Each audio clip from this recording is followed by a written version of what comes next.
Dapat bago kayo kumilos, pinaalam niyo muna sa akin lahat ng plano niyo. Bakit? Anong bakit?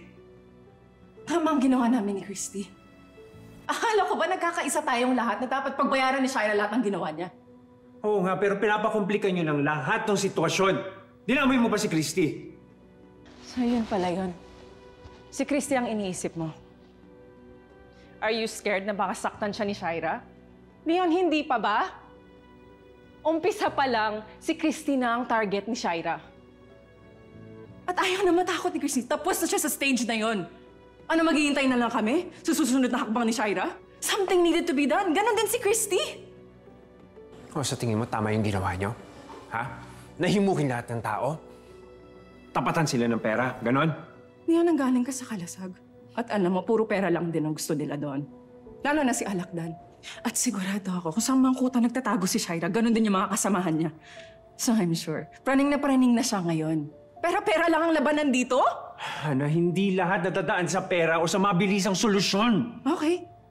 So give me a solution. I'm listening.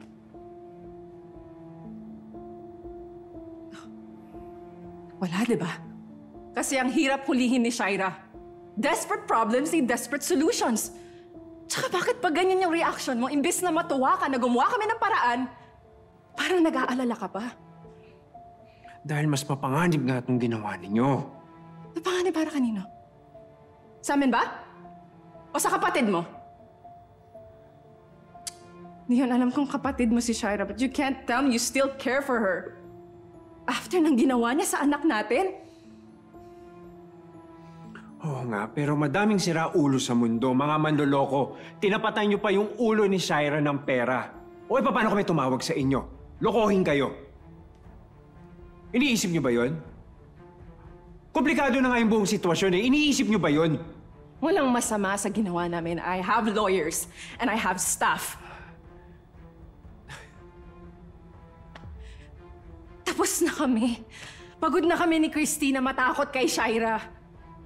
Hindi na kami natatakot na magugulo yung buhay namin dahil si Shaira na yon. Siya na dapat ang matakot ngayon.